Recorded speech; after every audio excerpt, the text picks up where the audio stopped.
Tonight on Global TV News Prime, President Bola Tinubu heads to Lagos ahead of ECOWAS 50th anniversary. In business, food price surges ahead of Eid Kabir. On the foreign scene, ECB president says global economic order fracturing. And in sports, Flying Eagles set to discover World Cup opponents on Thursday. Hello and a very warm welcome to all our viewers in Nigeria and around the world to News Prime here on Global Television, coming to you live from the nation's capital, Abuja. I am Uyi Agumofegbe, thanking you for joining us. A quick reminder that Global Television is on DSTV, channel 365 and Star Times 276. You can download the Global TV Nigeria mobile app for Android and iOS devices to keep track of our 247 broadcast. Tonight, we'll begin by telling you President Bola Tinubu will leave Abuja tomorrow for Lagos to celebrate, along with other leaders, the 50th anniversary of the Economic Community of West African States, ECOWAS. Presidential spokesman Bayo Onanuga, in a statement, said the Lagos events will include reenacting the 1975 declaration at the Nigerian Institute of International Affairs in Victoria Island. The Speaker of the House of Representatives, Tajuddin Abbas, has withdrawn a bill that is aimed at making voting mandatory for all eligible Nigerians. The bill, which he co-sponsored with Daniel Asama Ago, was meant to change the Electoral Act 2022 to encourage more people to vote and strengthen democracy. In a statement, his media aide Musa Krishi said the decision to pull the bill came after speaking with many people and groups across the country. Minister of Women Affairs Iman Suleiman Ibrahim has urged Nigerian children to be more resilient and confident in themselves in order to combat bullying. She made the call at a press briefing in commemoration of the 2025 National Children's Day organized in Abuja.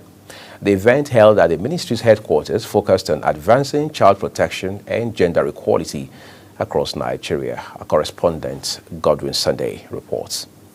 It was a moment of reflection and renewed commitment to child protection as the Ministry of Women Affairs teamed up with Save the Children International for a special event in Abuja to mark the 2025 Children's Day. The event highlighted ongoing efforts to promote the rights of children and women across the country. While speaking, the Minister of Women Affairs, Honorable Imam Suleiman, emphasized the need to amplify the voices of vulnerable children and ensure that no child is left behind.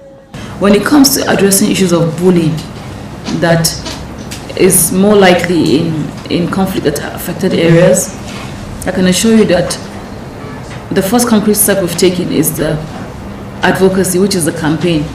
The see something, say something, we'll do something. We'll be working alongside your Commission for Women and Children in the state, and we'll also be working with other CSO to ensure that we amplify our voices and we address targeted issues. So safeguarding children, whether in conflict areas or in stable environments, is a key priority in achieving the renewed agenda for children in Nigeria. While appreciating the minister, the representative of Save the Children International emphasized that the ministry's position is a step towards building a safer and more inclusive society. Every child deserves to grow, learn and thrive in a safe and supportive environment that is free from bullying, from violence, from discrimination and fear. So really addressing bullying is critical to addressing children's rights in general, because if we want children to enjoy their rights to education, to protection, to express their opinions freely, then bullying needs to be addressed, whether it's at home or in the schools. So thank you to the Ministry. As Nigerian marks Children's Day, the message is clear: protecting children is not an option, it is a national responsibility. Godwin Sunday, reporting for Global Television News. Well, thank you so very much, Godwin, for your reporting tonight. The federal government has commenced payment of the 35,000 Naira wage award arrears to federal government workers.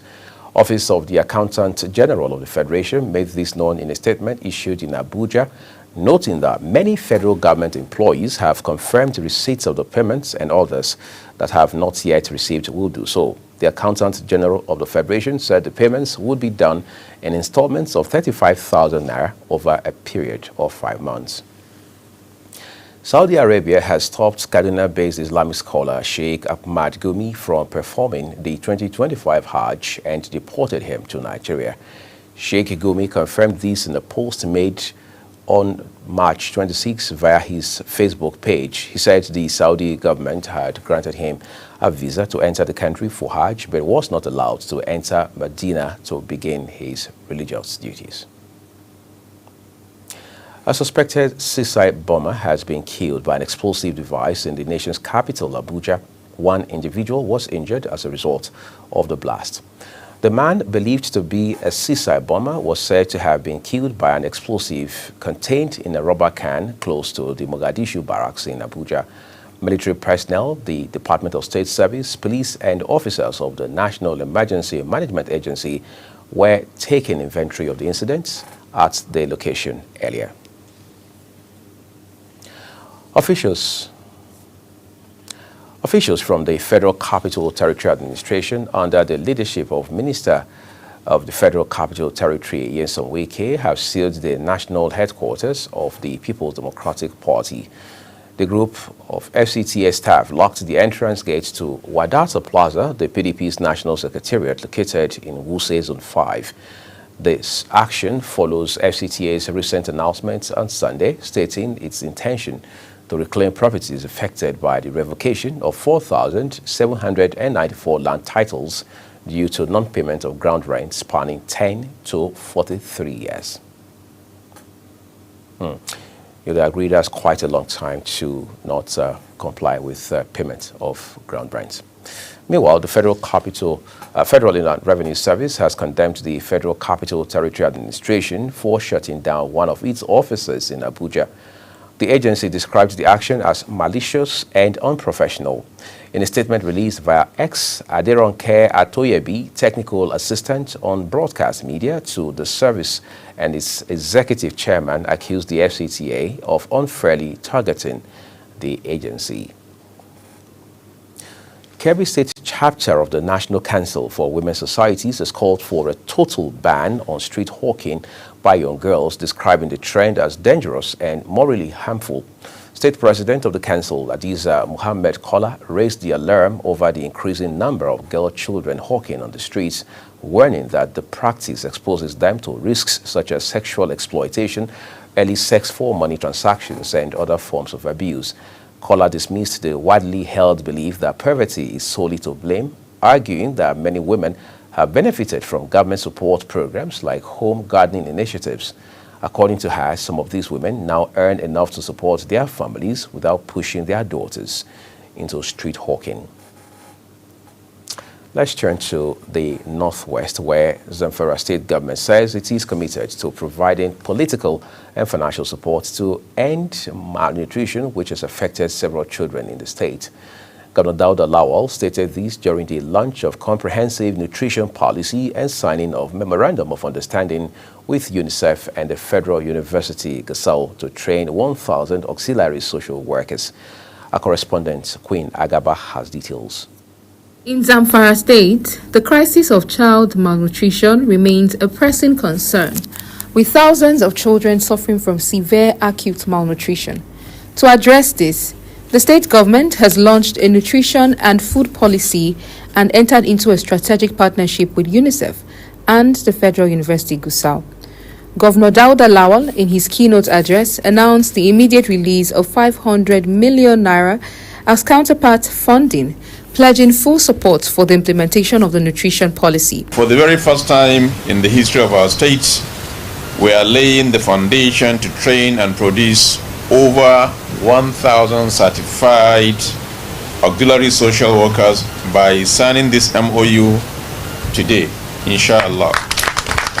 These individuals will form a skilled community-based response team to tackle issues such as child abuse, neglect, exploitation, harmful practices, as well as gender-based violence. There will be critical enriching on underserved communities and ensuring every child enjoys a safe, nurturing environment. According to UNICEF, out of 1.2 million children in the state, an estimated 250,000 are currently battling severe acute malnutrition, a situation requiring urgent and coordinated intervention. In addition to the policy, we're going to be entering today a state-of-art warehouse in Nigeria, owned and managed by the government to store nutrition commodities. The warehouse was rehabilitated with the generous support from the United States government and the government of the UK. Why is this warehouse important? In 2025, 250,000 children under the age of 5 in Zamfara state will be wasted. They're estimated to suffer from wasting. This means that we need ready-to-use therapeutic commodities to treat these children and prevent them from dying. The signing of the Memorandum of Understanding marked a pivotal moment in the state's fight against malnutrition. Representing UNICEF at the event, the Chief of Field Office in Sokoto, Michael Juma, reaffirmed the organization's commitment to supporting Zamfara in scaling up nutrition interventions. I wish to stress that the university is always ever ready to partner with government and other partners to achieve its core mandate. And the core mandate of university is teaching, research, and community service. The high point of the event was the commissioning of the Nutrition Supplies and Commodity Warehouse. The governor, however, issued a stern warning against the misuse of food and nutrition supplies, calling on traditional rulers to collaborate with newly trained auxiliary workers to ensure proper policy implementation. For Global Television, Queen Agaba reporting. Queen Agaba, we appreciate you for your reporting tonight. This is Global Television. You're watching the live broadcast of News Prime with Hui Agumofwebe. When the rest of the news returns shortly, European Central Bank President says global economic order fracturing. Details coming shortly, plus foreign and sports stories on the other side of this break.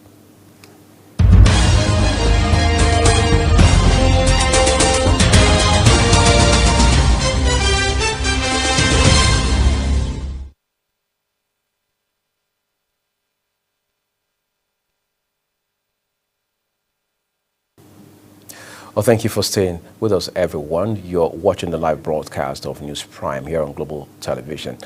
The second part of tonight's news broadcast now returns with business, where food markets has delivered a mixed performance in May 2025, with some staple food items witnessing notable price drops, while others surged on the back of seasonal and structural supply constraints.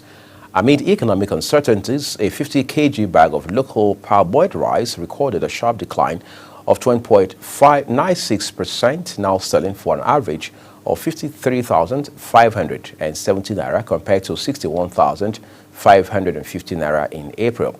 Similarly, the price of a 5 kg pack of semolina dropped modestly. Also did a kilogram of horse mackerel, offering slight relief to households battling shrinking purchasing power.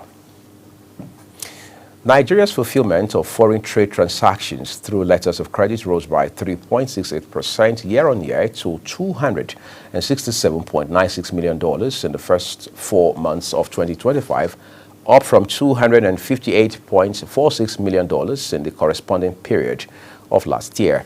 This was disclosed by the Central Bank of Nigeria in its international payments data published on its website. A letter of credit is a written commitment issued by a bank on behalf of an importer guaranteeing payments to an exporter once shipments and proper documentation are confirmed. It is commonly used in the importation of visible goods.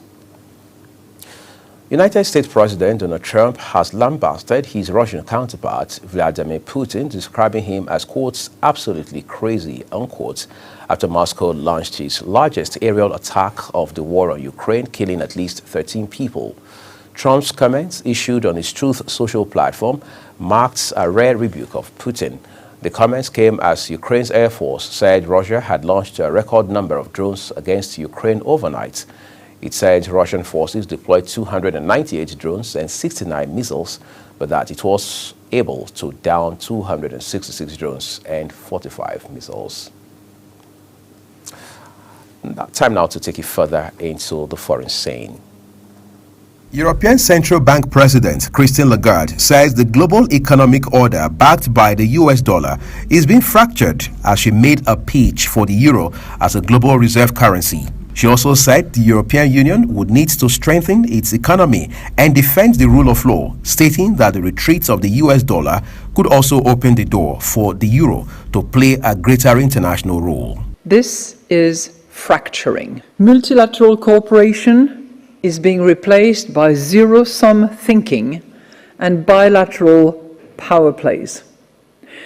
Openness is giving way to protectionism, and there is even uncertainty about the cornerstone of the system, the dominant role of the US dollar.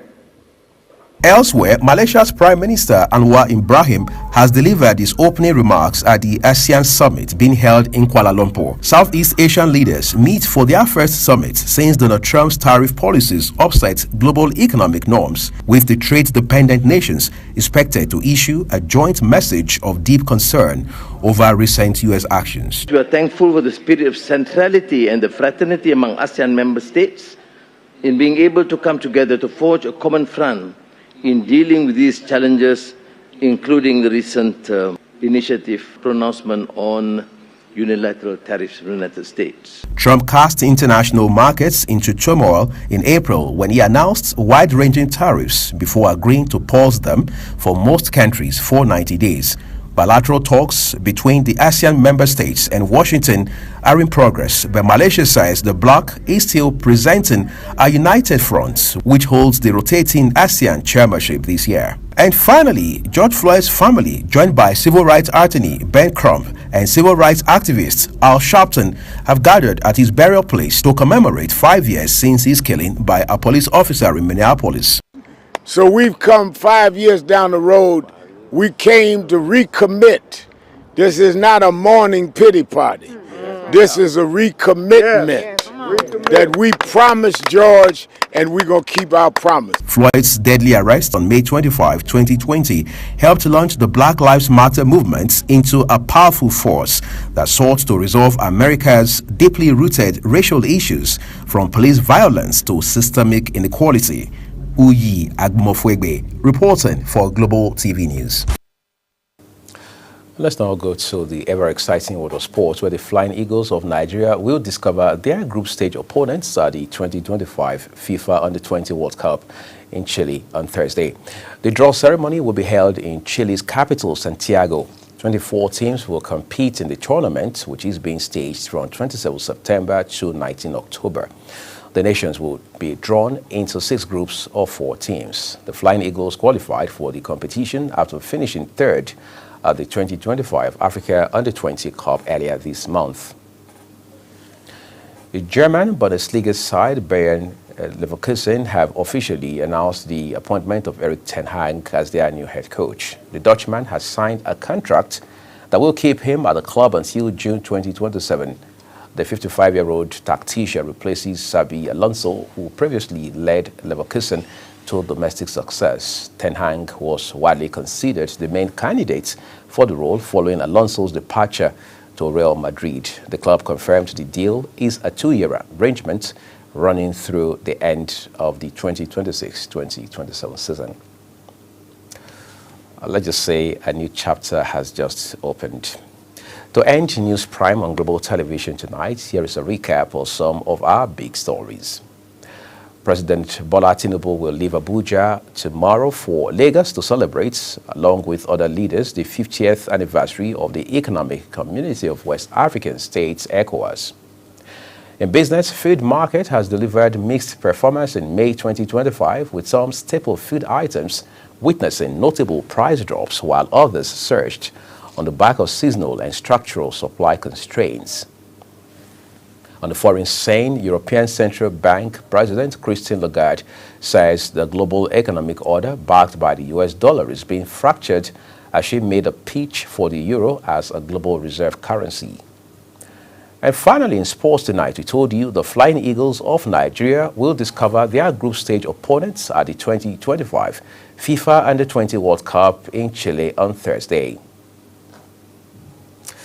And that's all we have for you tonight on Global TV News Prime. A quick reminder that Global Television is on DSTV channel 365 and Star Times 276.